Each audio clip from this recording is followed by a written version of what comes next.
ntangiye mbasuhuza inshuti bavandimwe bakristu ba Yezu arakiza ndetse mukaba n'inshuti zacu kandi tunabiseguraho ko tumaze iminsi tutabagezaho ibiganiro ku buryo bwari busanzwe. Nta kabazo tekinike kabamo gatoya ariko ubu turabonetse. Rero dutangiye tubifuriza iminsi mikuru myiza, by'umwihariko uyu munsi wa Noheli ku itariki 25 z'ukwezi kwa 12. Tugarutse uyu munsi muri exclusive, ikiganiro kiri exclusive, by'umwihariko dushaka kuvuga kuri uyu munsi mukuru wacu twizihiza wa Noheli. Rero ntagire umuntu ujya kure kugira ngo anasobanukirwe neza, kandi umanuka hasi muri comment utubwire. Turi kumwe na Padiri Karame. Noheli nziza. Noheli nziza kuri twese kandi birajyana. Yego, n'umwaka mushya muhere kuri twese, ari wowe n'abatwumva. Karibu rero, karibu mu kiganiro. Murakoze cyane. Tuguhaye ikaze, ngira ngo ugiye kudusengera hanyuma tuganire kuri uyu munsi. Hari abenshi batawemera, batemera ko ari umunsi mukuru, batemera Noheli, bavuga ko ari ibintu bya gipagani, ari imihango ya gipagani. Ugire n'icyo bagenera ndetse unatubwire icyo ubundi twakabaye twitaho n'iki. Murakoze. Yego, nawe barakoze. Dushimira Imana kuri uyu munsi mukuru wa Noheli, twishimira ko yatwihaye ikaduha ubuzima bwayo, ikaduha urumuri rwayo, tukayimenya, tukamenya n'ubuzima bwayo bubeshaho. Izina ry'Imana Data na Mwana na Roho Mutagatifu. Amina. Nyagasani Imana yacu, turagushimira ko watwoherereje umwana wawe Yezu Kristo, jambo wawe wigize umuntu kugira ngo dukize, duhe kumwumva, duhe kumuyoboka, duhe kwakira inkuru nziza yatuzaniye kugira ngo ihindure imibereho yacu, tuve mu mwijima twakire urumuri rw'ubugingo, we ubaho hagati iteka ryose. Amina. Izina ry'Imana Data na Mwana na Roho Mutagatifu. Amina. Ndabifuriza Noheli nziza nk'uko wari umaze kubivuga nawe yitwifuriza. Rero ndabanza gusobanura impamvu y'umunsi mukuru wa Noheli muri make, hanyuma mbone gusubiza abafite impungenge zitandukanye. Yego. Uyu munsi mukuru twizihizaho ivuka rya Yezu, ukwigira umuntu kwa jambo w'Imana, tuzirikana ubwo buntu Imana yatugiriye, kandi tukakira n'umukiza utuvukira mu mitima yacu. Jambo w'Imana Yezu Kristo umukiza wacu. Twavuga ko afite amavuko atatu. Irya mbere asanzwe abyawe na Data bitagira intangiriro. Mbere ya byose Data yarasanzwe amubyaye. Ubwo Yezu yabyawe na se Imana Data mbere ya byose. Hanyuma duhimbaza ivuka rye kuko igihe cyageze akigira umuntu, akabyarwa na Bikira Mariya. Tuzi icyo gihe icyo ari cyo mu mateka, hari ku ngoma ya Ponsiyo, hari ku ngoma y'umwami Herodi, igihe bari bagiye kwibaruza, nicyo gihe yavukiye. Tugereje mu mateka, bari hagati y'umwaka wa 7 n'uwa 6 mbere y'uburyo tubara mbere y'ivuka rya Yezu. Ubwo iryo ni ivuka rya kabiri. Twavuga muri uko kuvuka kuri ugutatu kwa Yezu. Ubwa gatatu rero, iyo duhimbaza ivuka rye, natwe yemera kutuvukira, akavukira mu buzima bwacu, akavukira mu mitima yacu, akavukira mu ngo zacu, igihe cyose twemera kumwakira.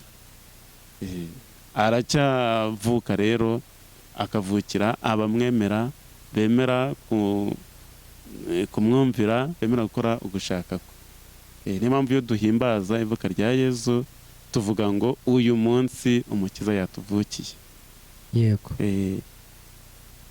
Ubwo rero nahita nkomeza nsubiza baba bafite impungenge. Hari n'abo mbona bayivugana uburakari, bababaye, bati kuki uyu munsi mukuru w'abapagani n'abakristo bawizihiza. hari n'ababihuza n'inzandiko za kera bakavuga ko ngo uwo munsi wahozeho kera ngo abapagani nabo bawizihizaga kandi ku iyi tariki bakabihuza. Ubwo ubundi noheli buriya padi itandukanira he hariho n'abatabizi, itandukanira he na pasika? pasika twizihiza izuka rya Yezu, iri nawe yatangiye guhimbazwa mbere. Ariko buriya noheli haba igisobanuro na pasika. Iyo pasika itabaho ntabwo tuba duhimbaza noheli. Pasika iba mu kwa kane, tukazategereza andi mezi hafi. Ariko urumuri rwa Kristo wazutse nirwo rwatumye ukwemera gutangira, abantu bamwemeye bemera Yezu wazutse baramukurikira. Yego. Hanyuma abakristo ba mbere nibo bavuze bati wa undi duhimbaza izuka rye yagize n'igihe avuka. Yego. Nk'uko n'ubundi hari n'abatagatifu duhimbariza ivuka ryabo, baravuga ati n'umukiza wacu ujambo w'Imana wigize umuntu agafata kamere muntu, dukwiye guhimbaza n'ivuka rye. Nuko noheli nawe yajemo. Hanyuma amatariki yafashe turaza kuyatindaho, turaza kuyagarukaho kuba tuyihimbaza kuri 25 z'ukwa 12. None se padi, ubundi kankwibariza ikibazo kimwe gisa nk'icy'amatsiko.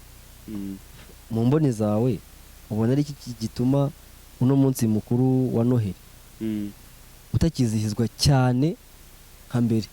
Mbere abantu babaga babikomeje, ugaca ahantu hose ugasanga bateye amashami, bateguye indabyo, bageze gute bigashyuha.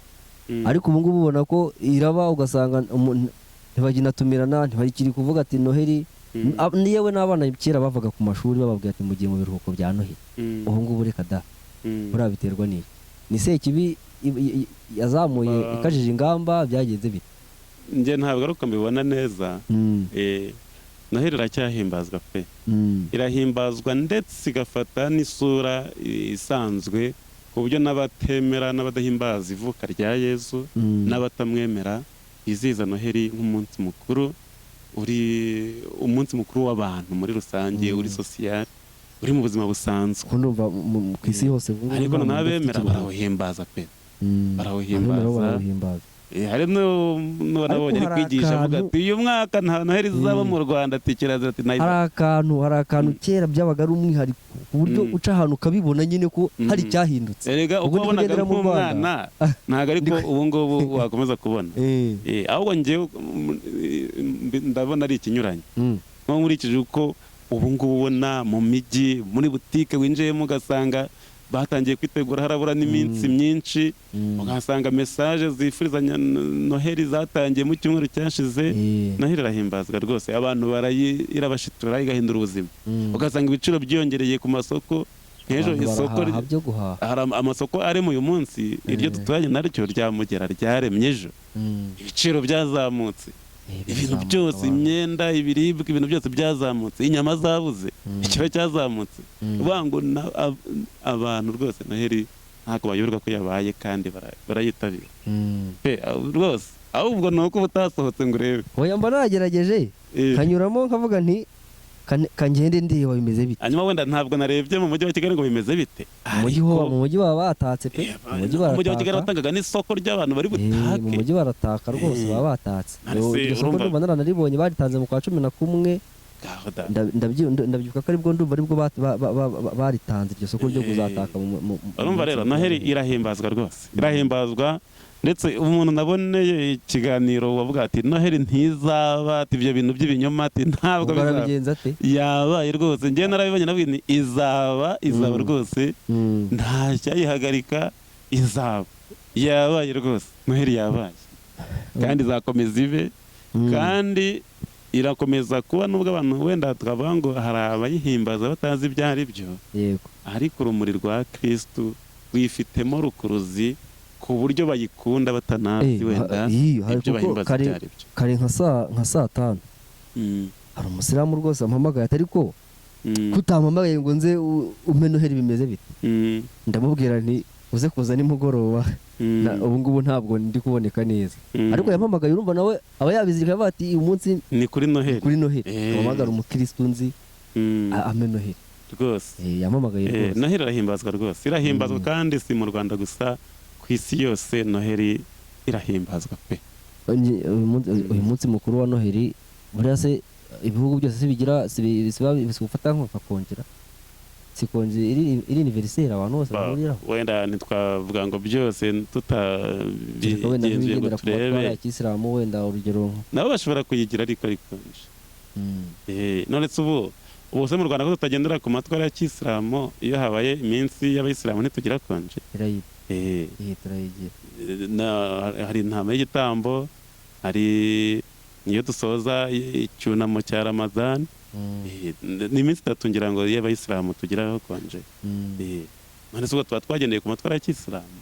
Ni ikibazo gusa cyo kumenya guha uburenganzira abantu bose bari mu gihugu, ko nta gihugu buriya n'ikirimo abayisilamu kigendera ku matwara yacu kiba gifitemo n'abakristo ku buryo bashobora no kububahiriza nabo.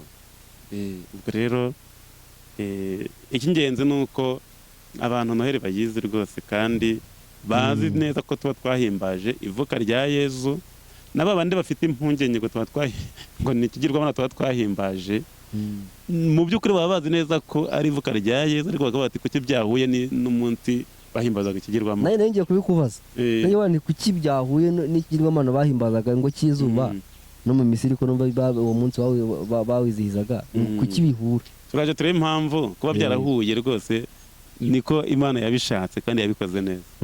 Abantu bagira impungenge ngo kuki byahuye, Imana yabikoze neza. Bo rero bahita babigoreka bakavuga bati ubwo nicyo tugikomeje guhimbaza, ahubwo babigobekeyemo aho kugira ngo tutabimenya babihindurira izina. Oya, ibyo ari byose abahimbazaga ikigirwamana batabaye abakristo baracyagihimbaza, sibyo? Ariko nibura isi yigeze kugira igihe igihimbaza icyo kigirwamana mu gihiriri, kuko ibihugu byinshi byari bifite byayobokaga ibyo bigirwamana, cyangwa se ibyari biyoboye icyo gihe, ibyari bikomeye, uko babihimbazaga mu gihiriri, hakaza ubukristo, bo bakavuga ati twebwe ntabwo turahimbaza ikigirwamana, turahimbaza ivuka ry'umukiza wacu. Icyo ni ikintu cyiza, ku buryo noneho ahubwo abakristo bageze aho baba benshi, umubare w'abahimbaza ikigirwamana ukagabanyuka, w'abahimbaza umukiza ukiyongera, nyirizina urumuri nyarumuri ukiyongera. Ibyo si ubwo harimo ikibazo? Ahubwo dukwiye kubishimira Imana. Kuki n'ubundi turabizi ko umukiza ari utumurikira, ni urumuri pe rwaziye isi, kandi bakavuga ngo ikigirwamana bahimbaza ngo ni icy'izuba, izuba naryo ni urumuri, ahubwo babona babyibeshyaho, icyo bashaka ntibakizi. Naho amaso yabo yagezaga, ariko azageraho agenda asobanukirwa. Turaje tubirebe neza, twinjire no mu ijambo ry'Imana, turebe impamvu Kiliziya yafashe umunsi w'ikigirwamana zuba ikawusimbuza ivuka ry'umukiza, noneho urumuri nyarumuri. Turaje tubirebe. Agatabo tugiye kwifashisha kitwa Wowe Nkurikira, ibisubizo ku bibazo bikomeye abakristo bibaza. Ugashyira kuri kamera tukabereka, ugashaka ibisubizo bikomeye, ibisubizo ku bibazo bikomeye abakristo bibaza.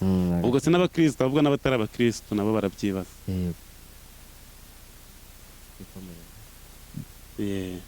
Ibyo ikibazo tugiye gusubiza ni ikibazo nimero ya 4 kiri ku rupapuro rwa 6. Iyi nimero tudutabo turimo nimero nyinshi.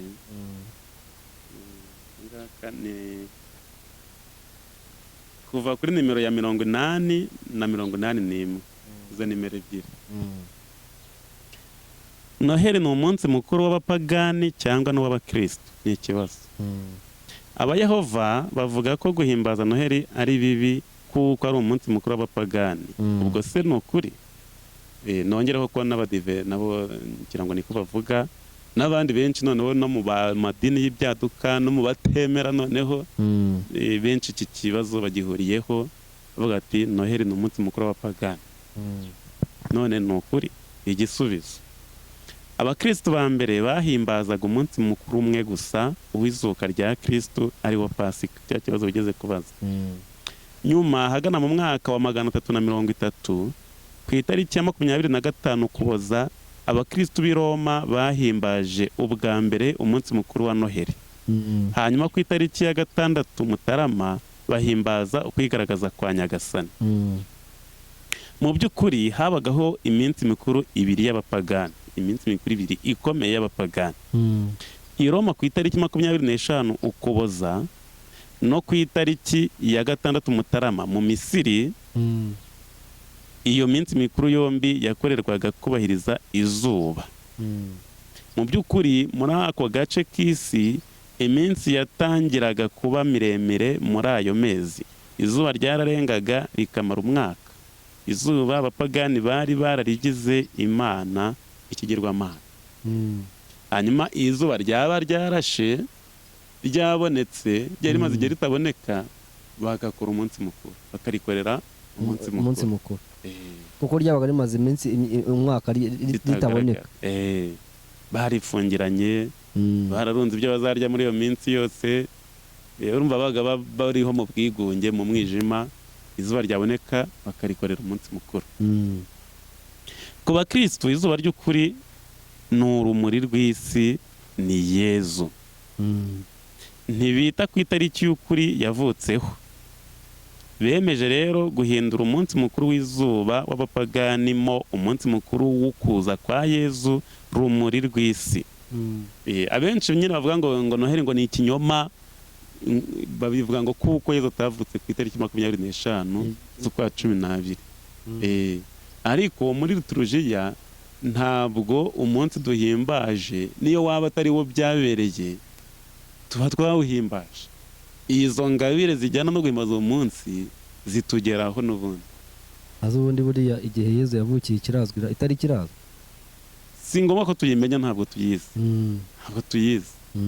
Gusa tuzi ko hari habaye ibarura. Tuzi ko hari hagati y'imyaka nka 7 cyangwa 6. Ni ukugendekereza. Ariko uko biri kose yaravutse. Sibyo se? Uko biri kose yaravutse. Kandi avukira ahantu hazwi. Avukira ahantu hazwi. I Betelehemu, mu mujyi wa Yuda. Ntago ari ikintu cyo kwimagina, wenda hari ukuntu kera bageraga ibitekerezo umuntu. Ahubwo aho yavukiye n'ubu ngubu ugiye wahabona. Haracyahari. Agira n'abavandimwe, agira ababyeyi bizwi mu mategeko, byari bizwi ko ari mwene Yosefu, niko bavugaga. Akagira ababyara be, turabazi muri Bibiliya barabavuga, bamwe abatabizi bakavuga ngo nabo bavukana mu nda. Uko biri kose yagize igihe avuka. Ntabwo ndumva warigeze kubisobanura impamvu babyita ko ari bavukana mu nda. Wigeze kubisobanura impamvu n'ababyara abita abavandimwe. Tuzanongera tubivuge nitubana akanya. Hanyuma ikindi twavuga ni uko nk'ubu hari igihe cyageze mu Rwanda, nako n'ubu niko navuga, ntabwo abantu bose bamenya amatariki bavutseho. Igihe ababyeyi baba batarabyanditse ngo bayifate mu mutwe, bazi umwaka, akamenya umwaka gusa, yakabye akamenya ukwezi. None so ngo abandi bajya bahimbaza anniversaire, akabura anniversaire, akabura uko ahimbaza anniversaire, yihitiramo umunsi akavuga ati njyewe nzajya nkuhimbaza, nzajya nkora anniversaire kuri iyi tariki. Ibyo rwose ntacyo bitwaye. Ntacyo bitwaye rwose. Mu bakristo rero Noheli ni ukwigaragaza kwa Nyagasani, ni uburyo bwo kwamamaza ubumana bwa Kristo. Guhimbaza umunsi wa Noheli rero si igikorwa cy'ibigirwamana, ntabwo ari ukuhimbaza ibigirwamana. Ni ukuvuga ngo abantu buri wese ahimbaza icyo yemera nyine. Abemera ibigirwamana ubwo kuri Noheli nababwira iki, baba bashishikaye. Sibyo se? Ababyemera n'ibyo baba bari gusenga. Hanyuma ku bakristo baba basingiza, baba bayoboka umukiza wabo, bibuka ivuka rye ryabazaniye umukiro, kandi n'ubundi uwo mukiro ugakomeza kubigaragariza, bagakomeza kuwakira mu guhimbaza ivuka rye. Kuwemera Yezu Kristo nta mpungenge akwiye kugira. Mperutse kumva ikiganiro Dr. Rusa yatanze, avuga ati yewe ati njyewe nemera Yezu rwose, ati ntabwo nahimbaza Noheli, ati kuko nemera Yezu, atubwa naba ngiye kubihindura, ati nkahita nizihiza ibigirwamana. Oya rwose ntahumure. Iyo wemera Yezu guhimbaza ivuka rye, niwe ubuhimbaza. Ntabwo uhimbaza ibigirwamana. Neza byakwivangamo gute? kandi warabyirukanye. bati ubwo turaza kugera bitazambangira. ku mpamvu kiliziya yafashe iyo tariki. buriya kiliziya rwose iyobowe na roho mutagatifu. reka mpita nabivuga ntaza kubyibagirwa. bivugeho. buriya bumwe mu buryo kiliziya yagizemo imbaraga ni ugufata ibigirwamana ikabisimbuza Yezu. ahasengerwaga ibigirwamana hagasengerwa Imana. ubwo buryo rwose na hariya kariya gasozi ka Vatikani kiliziya, icyicaro cya kiliziya kiriho, ari ahantu hatuwe ibitambo by'ibigirwamana, ari ahantu hari ibwami, niho bakoraga imihango yo gusenga ibigirwamana. ibyo Roma kuri kariya gasozi kariya ka Vatikani hari ahabereye amabara. Roma byo kera rwose habereye amabara, hakorerwaga amabara. noneho kiliziya yubatse, icyiciro cya kiliziya kiri, niho abahowe Imana ba mbere bagwaga. sibyo? hahandi mu masitade, muri sitade aho bazaga kubicira, ni sitade zaberagamo ibirori z'abagadiyateri barwaniragamo. ni naho haberaga indi mikino rwose iyo ari yo yose. hanyuma niho haberaga no kogeza uburyo abakristo bari kwicwa, bazitaga sakasi ngira ngo hari. hanyuma n'igihe habaye iminsi mikuru y'ibwami niho haturirwaga ibitambo bikomeye. sibyo? ubundi iminsi mikuru ubwo bayiturira hatari ibwami, hatari aho hagaragara abantu banicara neza. hanyuma rero aho rero hakorerwa ibyo ngibyo, ukuntu Roho Mutagatifu yabikoze kugira ngo byibirindure ibigirwamana bitsindwe, byirukanwa aho ngaho, Yezu ahafate. icyo kintu urumva atari igikorwa cya Roho Mutagatifu. natwe mu Rwanda byatubayeho. ibwami ahaturirwaga ahakorerwaga imihango yo gutekera no kubandwa, bikihinduriza, ukabona hatuwe Kristo Umwami, tukwegura iki gihugu. ibyo bintu rero ni ugutsinda kw'Imana, ntabwo ari ugutsindwa. ku bantu batari babizi babyumvaga nabi, uko ni ugutsinda kw'Imana igatsinda ibigirwamana. baranasobanukiwe. hanyuma mukataraza kubyinjiramo tugiye kureba ibyanditswe bitagatifu. guhimbaza umunsi wa Noheli rero si igikorwa cy'ibigirwamana. ibiramambu hamwe n'abepiskopi bateranyijwe mu nama nkuru ya kiliziya ya Nice mu mwaka wa 325 no kwamagana ubuhakanyi bwa Arius utemeraga ubumana bwa Kristo, n'ukongera guhamya ko mbere yo kuvuka afite umubiri w'abantu, igihe cyose Yezu yari umwana w'Imana kandi ubwe akaba Imana.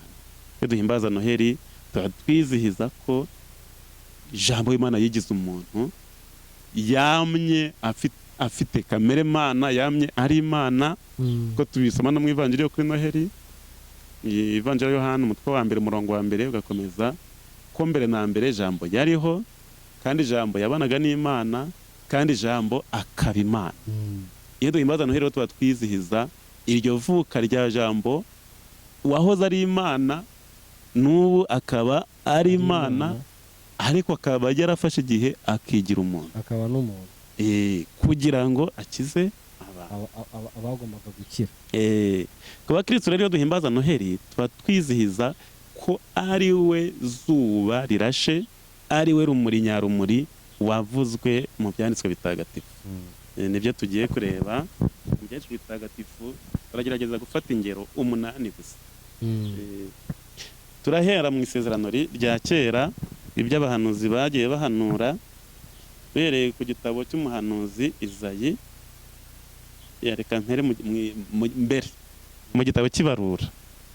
igitabo cy'Ibarura ni ibyabaye Abayisiraheli bari kuva mu Misiri, urumva ni kera. Ibarura umutwe wa 24 umurongo wa 17, ni igihe Balamu yari yahamagajwe kujya kuvuma Abayisiraheli. umwami yamusabye kujya kubavuma, ahubwo akabaha umugisha. 17 rero aravuga ati ibizaba ndabyiyumvira nyamara si ibya vuba, ndabyitegereza ariko ntibindi bugufi. Mu nzu ya Yakobo hazavuka inyenyeri, mu muryango wa Isiraheli hazaboneka inkoni y'ubwami izamenagura imitwe y'abatuye Mowabu inatsembe bene Seti bose. Uvugaga inyenyeri izavuka muri Isiraheli, ubwo ni nkaho yahanuraga kuvuka k'umukiza uzaza agatsinda ibya bigirwamana twavugaga, akabimenagura umutwe. Aho ni mu gitabo cy'ibarura, Abisirayeli bakiri mu nzira bava mu Misiri. Twakurikiza igitabo cy'umuhanuzi Marakiya, tukareba ya nyenyeri yavugaga cyangwa se rwa rumuri yavugaga, nawe uko aruvuga.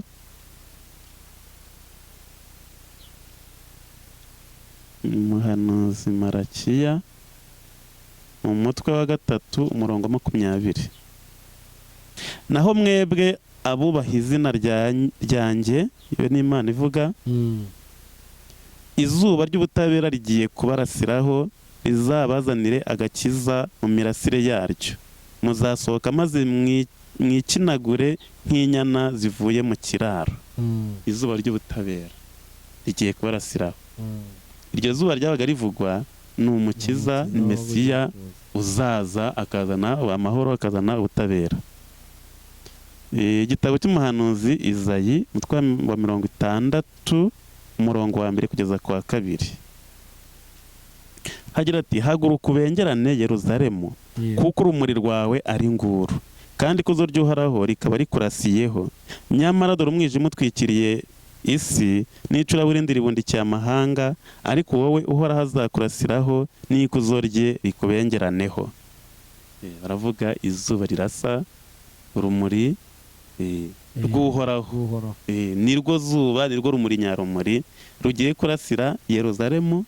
Nyamara dore umwijima utwikiriye amahanga, haravuga umwijima harimo ibibi byose, iteranyirizo ry'ibibi byose n'ibyo bigirwamana birimo. Atari ko wowe urumuri rugiye kukurasiraho.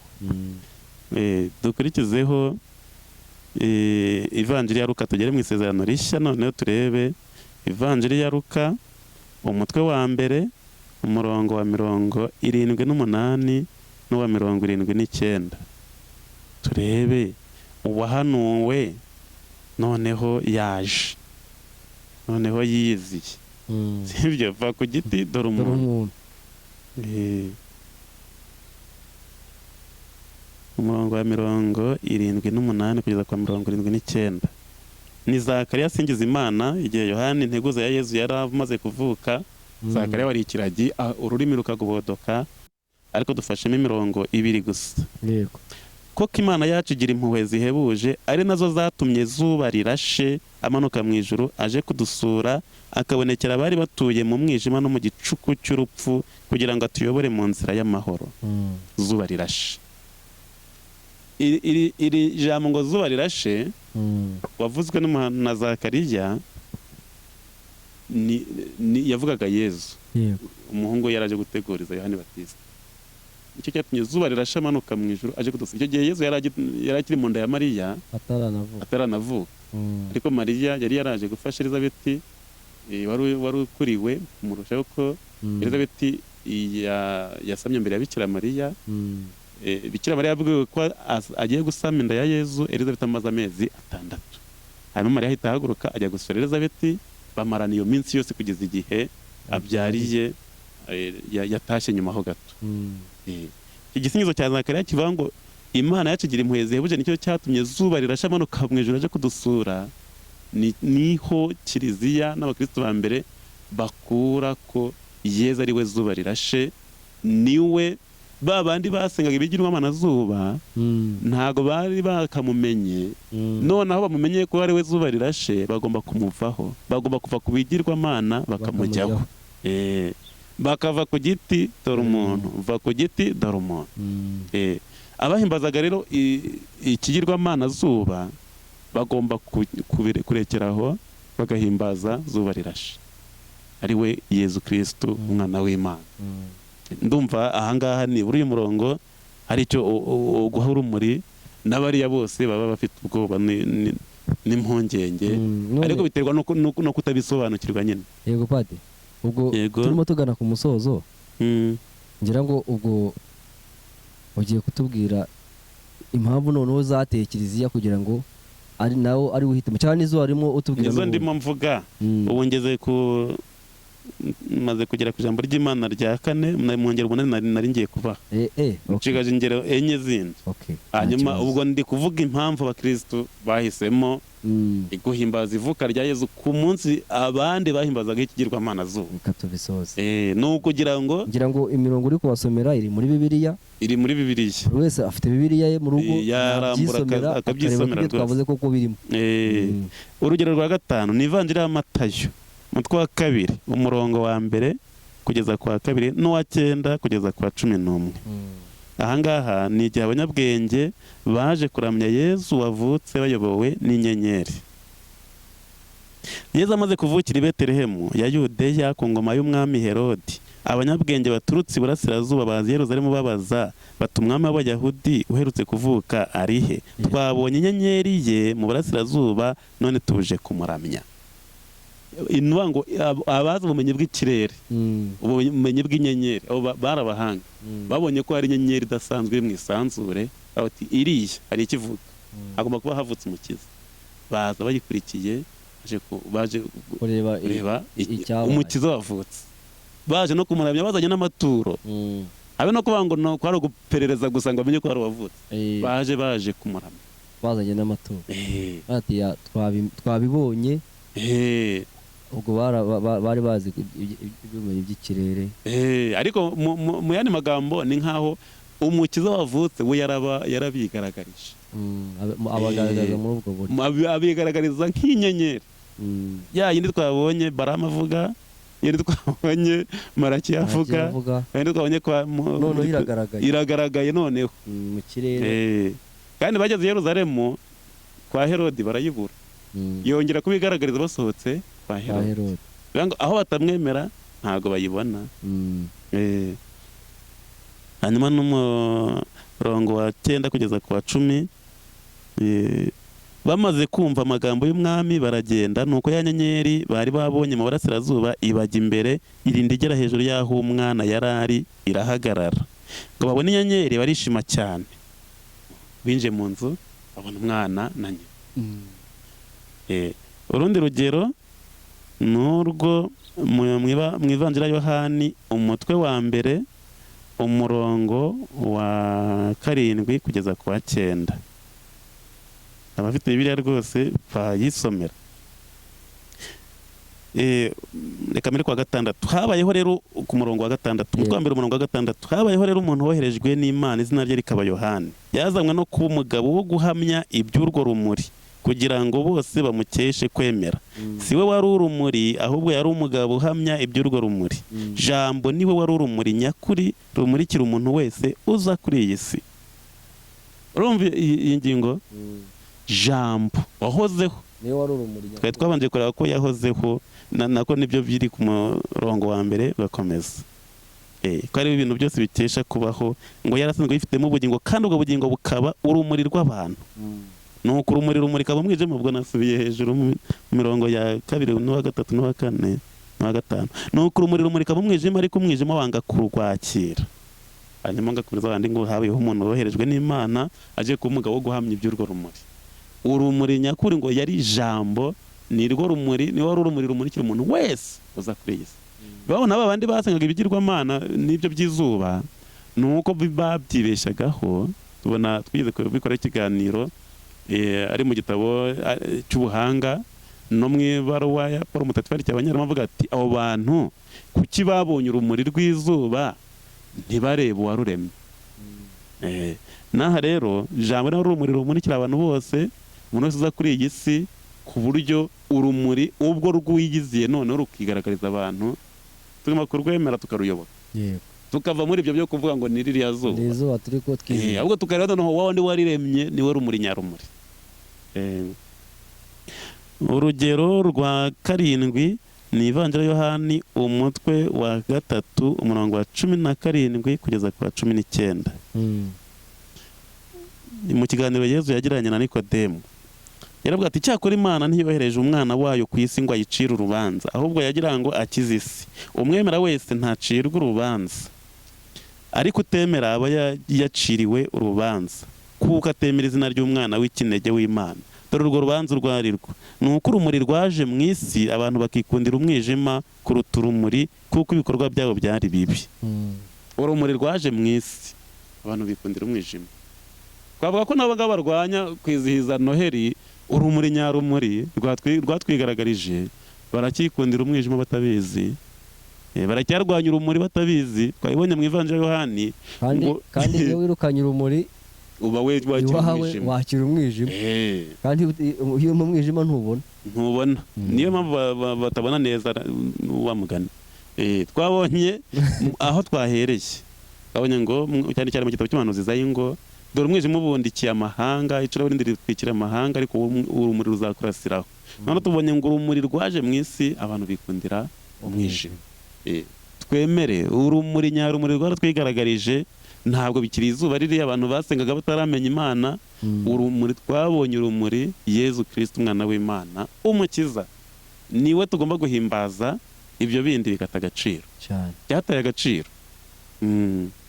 Urugero rwa nyuma ni Ivanjiri ya Yohani umutwe wa 8 umurongo wa 12, aho Yezu avuga ati ndi urumuri rw'isi. Nuko Yezu yongera kubabwira ati ndi urumuri rw'isi, unkurikira ntazagenda mu mwijima, ahubwo azatunga urumuri rw'ubugingo. Saha twasoreza se? Naho twasoreza. Yezu ati ndi urumuri rw'isi, unkurikira ntazagenda mu mwijima. Yezu niwe rumuri, niwe zuba nyakuri, niwe zuba rirashe, yarabyivugiye. Abahanuzi bari barabihanuye, hanyuma Yezu yaratwigaragarije, kandi koko abamwemera ababera urumuri. Aho urumuri rucanye umwijima urahunga. Bizirikanye no mu butumwa abepiskopi bagejeje ku bakirisitu uyu munsi. Sinzi niba wenda ibaruwa twazabigenera ikiganiro cyabyo, tukabasomeraho gakeya, babwiremo gakeya tukumvaho. Bibanze cyane ku Kristo ari urumuri rumurikira abantu, rwirukana umwijima. Batahakira umwijima, nimufungure urumuri rwinjire. N'insanganyamatsiko yitwa ngo Yesu urumuri rwacu yatuvukiye. Bati basaseredoti biyeguriye Imana, abakristo bavandimwe, turabaramukije tubifuriza Noheli nziza. Nimugire ineza n'amahoro biva ku Mana umubyeyi wacu no kuri Nyagasani Yesu Kristo watuvukiye.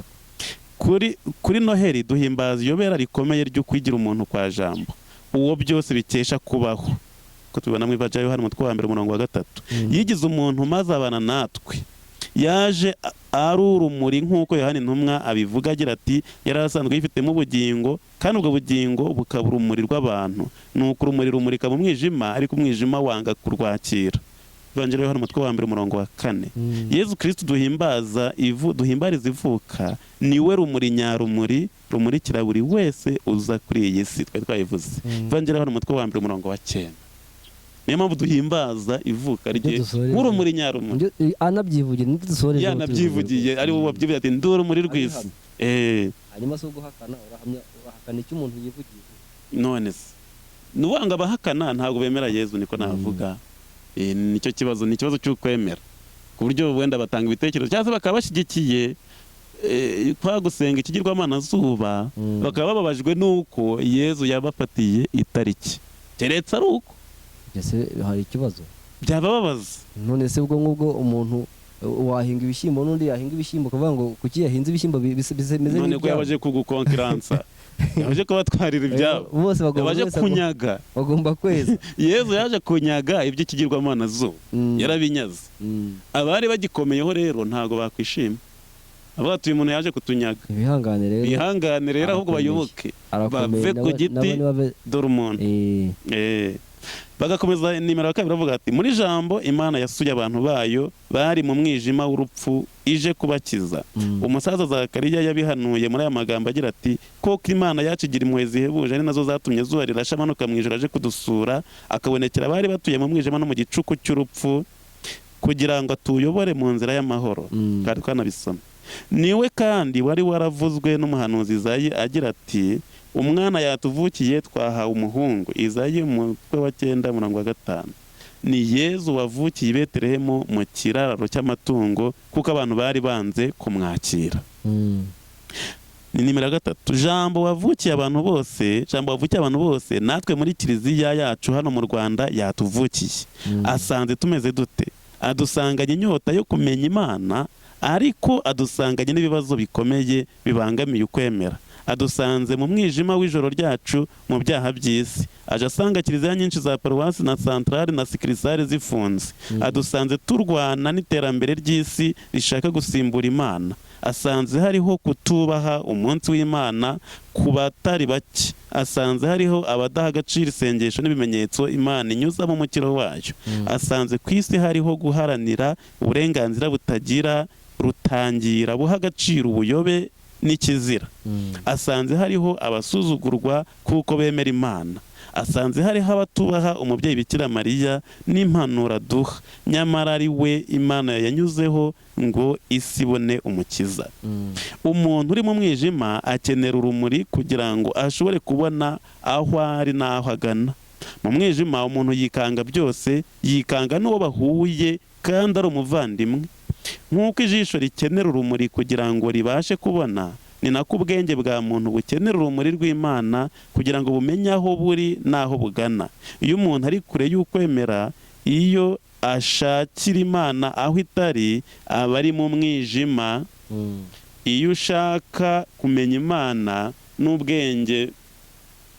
n'ubwenge bwe gusa, akenshi abona ibitariyo. Ushaka kumenya Imana n'ubwenge gusa abona ibitariyo. Twarabibonye muri biganiro byabanje, tuvuga aho ubwenge buhurira n'ukwemera. Ushaka gukoresha ubwenge gusa ngo ashaka kumenya Imana abona ibitariyo. Mbese nk'uko ukwezi kudashobora kumurika kudahawe urumuri n'izuba, ni nako umuntu adashobora kugira urumuri atarukomoye ku rumuri nyarumuri. Urwo rumuri nyarwo ni Yezu Kristu, jambo w'Imana wigize umuntu. Abamwakiriye yabahaye ububasha bwo guhinduka abana b'Imana, abo ni abemera izina rye. Ivanjiri Yohana umutwe wa mbere umurongo wa 12. Ngiyi intwari ikomeye dukwiye kwitwaza cyane cyane muri ibi bihe turimo, aho ubwenge bwa muntu bugenda bwigiza y'iby'Imana. Isi ntiyashatse kwakira jambo kuko yari mu mwijima wa wundi wanga kwakira urumuri. Abantu bari bahugiye mu by'isi no mu nyungu zabo bwite. Abamuboneye umwanya akimara kuvuka, Mariya, Yosefu, abashumba b'amatungo nibatubera urugero. Nimero 5, Yezu Kristu jambo w'Imana aje atugana ngo tumwakire, avukire mu mibereho yacu. Aje ari urumuri nyakuri. Ivanjiri Yohana umutwe wa 1 umurongo wa 9. Ngo atuvane mu isi y'umwijima, maze turangwe n'ibikorwa by'urumuri. Amahanga yagendaga mu mwijima yabonye urumuri rw'agatangaza. Igitabo cy'umuhanuzi Izayi umutwe wa 9 umurongo wa 1. Igihe cya Noheli kuko ari igihe gikwiye cyo kwakira umukiza, ni igihe cy'uburokorwe. Ibaruwa ya mbere Pawulo mutagatifu cy'Abanyakorinto n'umutwe wa 6 umurongo wa 2. Nk'uko byagendekeye abanyabwenge babonye inyenyeri ye mu burasirazuba bakaza kumuramya, natwe tureke inyenyeri ya Yezu Kristu itumurikire, tuyoborwe nayo, bityo ducukubiri n'imitekerereze n'ibikorwa by'isi y'umwijima. Aba banyabwenge dukunda kwita abami bari abanyacyubahiro kandi batunze iby'isi, nyamara bicishije bugufi bashyira nzira, baza kuyoboka umwana Yezu. Bageze aho yavukiye barapfukama baramuramya, kuko bazi ko ari we bakesha byose, bamutura zahabu, ububani n'imibavu. Nimero 7, muri ibi bihe turimo hateye ibitekerezo by'ubuhakanyi byerekana ko umuntu adakeneye Imana, ko icyo akeneye ari ibimufasha mu by'umubiri n'iterambere gusa. Aba banyabwenge baraduha urugero rwiza rwo guha Imana umwanya w'ibanze mu mibereho yacu. Twumve neza icyo batwigisha. Umuntu ntashobora kugera ku ihirwe yaremewe atari kumwe n'Imana. Umuntu ntashobora kugera ku ihirwe yaremewe atari kumwe n'Imana. Mutagatifu Agusitine yabiduhayemo inyigisho agira ati, waturemeye kukumenya Nyagasani, nyamara umutima wacu ntushobora kunezerwa igihe utararuhukira muri wowe. Imana niyo mugenga w'ibyacu byose, gusabana nayo no kubana nayo nibikomeze bihabwa agaciro k'ibanze. Nimero 8, guhimbaza Noheli uko bikwiye ni ukwakira amatwara y'ivanjiri. Ni igihe cyo kugarukira Imana. Twiyake ibikorwa by'umwijima maze twambare intwaro z'urumuri. Ibaruwa ya Pawulo yandikiye Abanyaroma 13 umurongo wa 12. Bivuga iki kwambara intwaro z'urumuri? ni ukwemera kumurikirwa no kuyoborwa na Yezu Kristo. Ibaruwa yandikiye Pawulo ya mutagatifu yandikiye Abanyaroma umutwe wa 13 umurongo wa 14, ari ibyo kugengwa nawe no kurangwa n'imico ye. Koko rero Kristo niwe nzira n'ukuri n'ubugingo. Evangelio y'Yohana umutwe wa 14 umurongo wa 6. Tutari kumwe nawe ngo atuyobore kandi atugenge, twarindagizwa n'ikinyoma cy'isi, ntitwagira ubugingo muri twe. Intumwa Pawulo adushishikariza gukomera ku Mana agira ati, nimuhagarare gitwari muri Nyagasani, mwambare intwaro zikomoka ku Mana, kugira ngo mubashe guhangara imitego ya Sekibi, kuko abanzi turwana n'ibikomangoma n'ibihangange by'isi y'umwijima. Ibaruwa ya Pawulo mutagatifu yandikiye Abanyefeso umutwe wa 6 umurongo wa 10 kugeza ku wa 12. Mu gihe imbaraga z'isi y'icyaha n'ubuhakanamana bigenda bikaza umurego, turasabwa gukomera ku kwemera. Muhara no kwemera kubabere nk'ingabo izazimya imyambi igurumana ya Nyakibi. Ibaruwa Pawulo mutagatifu yandikiye Abanyefeso umutwe wa 6 umurongo wa 16. Nimero ya nyuma niyo dushigaje. Ni ya nyuma y'ibasomero. Nabonaga amasaha tujyanye ariko asigaye nimero imwe, nimero ya 9. Isengesho rifite umwanya w'ibanze mu buzima bw'abemera. Yezu yarabitwigishije agira ati, umuntu ntatungwa n'umugati gusa, ahubwo n'ijambo ryose riturutse mu kanwa k'Imana. Ivanjiri y'Amateka umutwe wa 4 umurongo wa 4. Mu gihe twizihiza iyi Noheli, turabazirikana cyane cyane mwebwe bakristo mubabaye, kuko mudashobora guhurira hamwe ngo muture igitambo cya misa muronkeramo ubugingo bw'Imana kubera ko kiliziya zanyu zifunze. Twongeye gusaba ngo abo bireba bakora ibishoboka byose kiliziya zujuje ibisabwa zifungurwe, abana b'Imana babona aho basengera. Isengesho niryo rigaburira roho z'abemera. Ntitubeshwaho n'iby'isi gusa, kuko twaremewe kubaho iteka. Twihatire gusenga mu kuri. Evangelio y'Yohana umutwe wa 4 umurongo 24, nk'abavandimwe nta buryarya. Ibaruwa ya mbere ya Yohana umutwe wa 4 umurongo 20, kugira ngo tubone imbaraga zo kubera Kristo abahamya muri ibi bihe. Igitabo cy'ibyakozwe n'intumwa umutwe wa 1 umurongo wa 8. Nidushishikarire isengesho mu ngo, mu miryango remezo no mu matsinda y'abakristo. Mu kuzirikana agaciro k'isengesho mu mibereho yacu, twibuka ubutumwa bwa nyina wa Jambo Kibeho, aho agira ati, nimusenge musabira kiliziya kuko amakuba akomeye yayitegereje. Ibi ni ibyabwiye Alfonsina mu Mureke mu ibonekerwa ryo kuwa 28 z'ukwa 11 1983 i Kibeho. Nkuko tubisanganywe mu isengesho rya Gikristo, mu masengesho ya Gikristo, mu rwego rwo gusabira kiliziya, turabararikira isengesho risabira kiliziya yacu riri mu gitabo cy'umukristo. Turasaba abakristo bose kuvuga isengesho basabira abagize umubiri wa Kristo ngo bakomere mu kwemera, mu kwizera no mu rukundo. Tubarageje umubyeyi Bikira Mariya nyina wa Jambo, umwamikazi wa Kibeho. Abepiskopi bose barishizeho umukono uko ari 9. Okay.